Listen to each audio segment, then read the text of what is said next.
Hello, Elia Wise.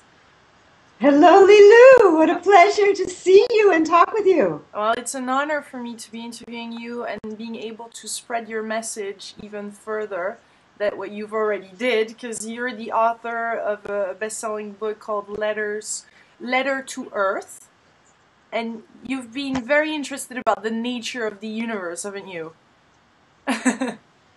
Throughout my life, from very young, I was interested in answering the big questions. Yeah, and so in your book you have 22 letters, and you're answering some major questions. Can you tell us how this came about and how you put this book together? Actually, I started the book many years before I put the book out into the marketplace because it wasn't time yet. I felt that if I put the book out earlier, it would have been a fringe book of a very small but growing metaphysical community worldwide.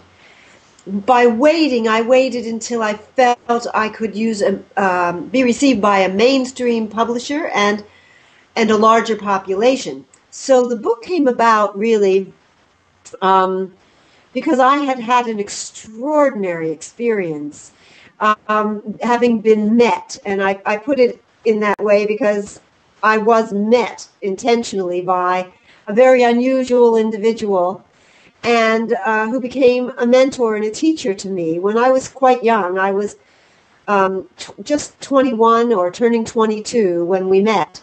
And over the course of the following 4 years, I was involved in a very in-depth tutelage with her, where she didn't answer questions. She always said to me, "I'll show you, and it's your job to explain it." So she was not one who had the language for it or talked about it at length, explaining things. Instead, she created experience for me that defied ordinary experience. And I was left to say, what happened? How did that happen? How is that possible? And if that just happened, what does it tell me about my preconceptions about reality? And so over a 4-year period, I was a student and she was a teacher, even though she was 1 year younger than I. And then after that, I started writing. And I wrote a bit here, I wrote a bit there. And over the years, I compiled these questions that were the questions I wished I could have asked her directly and gotten a spoken answer.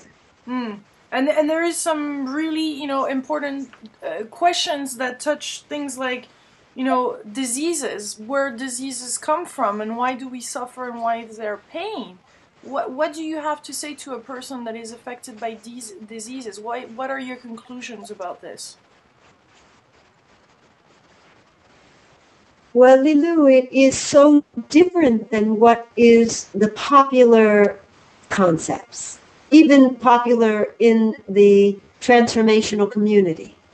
So, because there are those who will say this is karma, there will those who will say that it's our mindset, and therefore, because we're not living up to our potentials or living our trust or living our truth or living our dreams or whatever, that we have a weak link in our body and therefore we have areas of breakdown. But I would hold that while there's a measure of truth to that, and to really each of the philosophies I have heard, I would say it's something different. And that is that we're in a time of transformation. Every era is a time of transformation. Every time is becoming the next time, becoming more conscious, working out more of the variables of the human psyche, uncovering the subconscious more and more, unifying subconscious, superconscious, and conscious. All of that has been going on from the beginning of time. So there's never been a time that wasn't a transformational time. But in each segment, in each generation or series of generations, there are a particular group of understandings that are rising into consciousness, that are emerging from spirit and potential into actuality. And when that happens, each one of them, which is like a thought form, an idea, a concept, a value, as I refer to them in Letter to Earth, each one of them has a unique frequency, an identity of its own, like a thumbprint, like a vibrational pattern that goes with each and every thought we have, or each and every value that makes up the value of our lives. And so in any given time, if there are a core of these values being brought into fruition or realization, those frequencies are vulnerable. Mm-hmm. They are the ones that are like soft clay. And they're malleable. These are the areas of change where it took us, especially in the United States, generations to change racial unconsciousness. Mm-hmm. It's taking us now generations to change our environmental consciousness. So and gender consciousness. And so and this is an excellent example, gender consciousness. Let's look at that one. If you say that we are in a time when the values or the frequencies having to do with gender consciousness are in their most malleable, because they are up for grabs, being questioned, being tested and challenged, then every thought form or every frequency within us and our collective reality that has to do with gender, whether that's really literal, like our organs, or whether that's much more subjective, like our receptivity to poetry and art, and the wearing of more color, and a different relationship to movement. All of those things are malleable clay right now. Well, when clay is permeable and malleable, things get in and out. Mm-hmm. Water can seep into the clay. Water can evaporate out of the clay. If your clay is in a dusty room, it can absorb dust. So imagine that we are that clay. And right now, the clay our consciousness is working with is in these certain areas: gender consciousness, environmental consciousness, religious and consciousness. And so while we are processing the clay in these areas, it is vulnerable. Mm-hmm. And so we get all forms of cancers that are related to reproductive organs. And we get AIDS. And we get diseases and illnesses and weaknesses within our collective, and some of us more so than others, because as a collective, and some of us individually, are working those very areas that are the transformation of our one body, our body collective, or our body politic, or our body of thought. Mm-hmm. And so in the time that something is changing, it is vulnerable.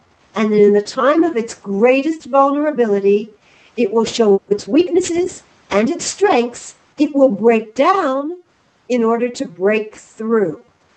Mm-hmm. So while the potential for AIDS may have been here, 50 years ago, the potential, while that may have been here 50 years ago, 100 years ago, until we came into embodying the consciousness that has to do with gender questions and sexuality at these levels, we did not become as permeable, as vulnerable, as susceptible to breakdowns and breakthroughs, which also manifest as physical challenges and manifestations. Mm. So you're saying at a particular time in our history, there's been some diseases that corresponded to some change of consciousness that needed to happen. Yeah. Oh, you're good at summarizing it. Yes. Yes. Oh, thank you. And so what I wanted to ask you is what is your feeling about the evolution of the DNA and the changes that are happening in the DNA? Could that have some consequences or some risk of other diseases related to blood, like blood diseases being more and more frequent these days? There's nothing that changes in consciousness that is not simultaneously changing in DNA. So anything that changes at one level is changing at all levels. It's just that consciousness, just like an idea, can happen in 20 seconds. You can have a revelation, and it can take you 5 years to learn how to live that revelation and embody that revelation. So the body, being molecular, excuse me, and cellular, works at a different pace. It works in the timing of the hardwiring of the manifest world, whereas thought and consciousness, they work in the essential field, which can happen like that. Enlightenment, people strive for enlightenment for lifetimes, and in a moment, the door opens. Mm. We strive to break through a pattern of behavior. We work on it with a therapist. We read about it. We do all these things. And then in a moment, somehow, we click and it dawns and we open and we're ready to behave and live and express in a new way. All simultaneously happening, but we are observing only those aspects of reality that we're attuned to. And so it looks like one thing occurs before another, but in truth, it's simultaneous. Mm. And you're talking in some of your letters about self-healing, and that we have this potential of spontaneous self-healing.